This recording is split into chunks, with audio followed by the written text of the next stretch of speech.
Hey everyone, welcome back to Corporate Decoder, the place where we try to find out if a company is secretly playing the long game or just losing the plot. Today we are diving into a report from Ares Strategic Income Fund, and let me tell you, there are some interesting numbers here about how they are growing and where their money is going.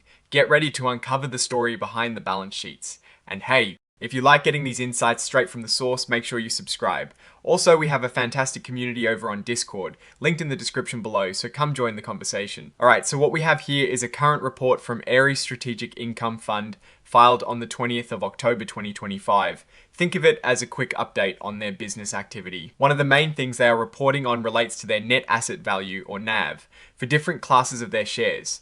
Now, NAV is basically the value of all the assets a fund holds minus its liabilities, all divided by the number of shares outstanding. It's a key way to understand a fund's worth, as of the 30th of September 2025. The NAV per S share for their Class I, Class S, and Class D shares were all the same, at $27.58. That's pretty consistent across the board. Looking at the bigger picture as of that same date, the fund's total NAV was a hefty $10.2 billion.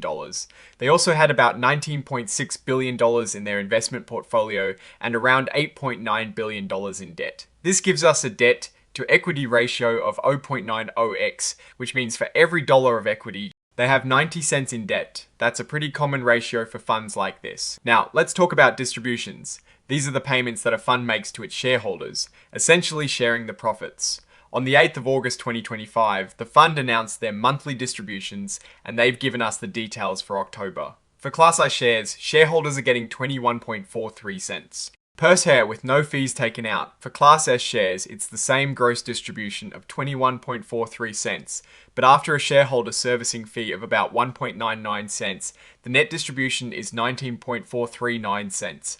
Class D shares also get the 21.43 cents gross, but with a smaller fee of about 0.586 cents, leaving them with a net of 20.844 cents. These distributions were set to be paid out around the 21st of November 2025, and shareholders could either receive them as cash or have them reinvested back into the fund. They also gave us a heads up on distributions for November and December 2025. For both months, the gross distribution for all share classes is slated to be 21.43 cents per S share.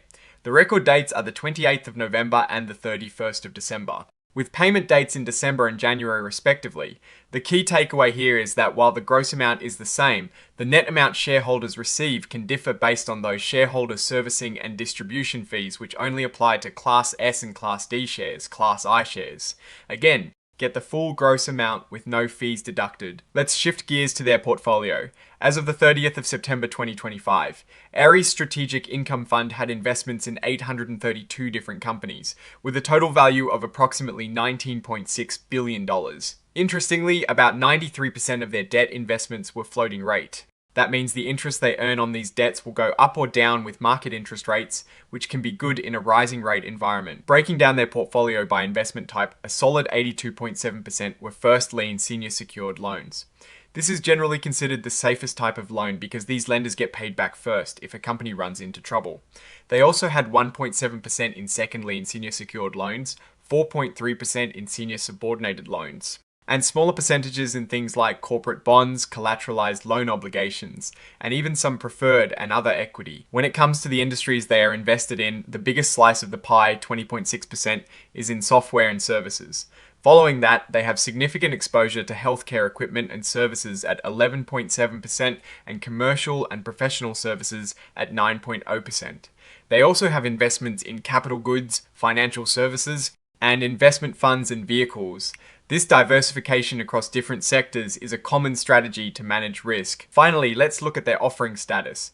The fund is continuously offering its common shares, aiming for up to $15 billion in a registered offering.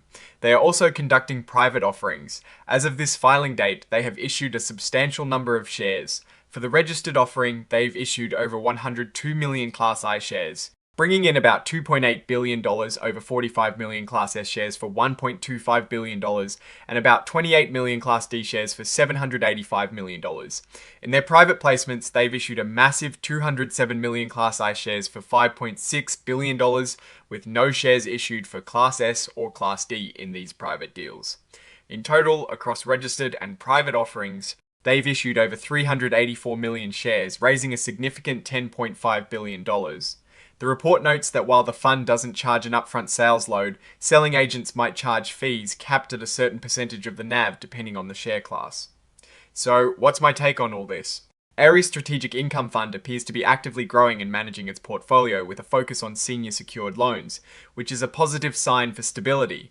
Their NAV and distribution announcements show consistent operations. The large private placement of Class I shares suggests strong investor demand for that particular class. A key risk to keep an eye on is their overall debt level, though it's within a common range. The focus on software and healthcare services indicates they are investing in growth sectors. Overall, they seem to be executing their strategy, but like any investment fund, performance will ultimately depend on market conditions and the health of their underlying investments. Alright, that's our breakdown of Ares Strategic Income Fund's latest filing. What's your take on these numbers and what they signal for the company's future? Drop your thoughts in the comments if this analysis was valuable. Hitting that like button really helps, and subscribe for more deep dives. Don't forget to check out the Discord in the description. Thanks for watching, see you next time.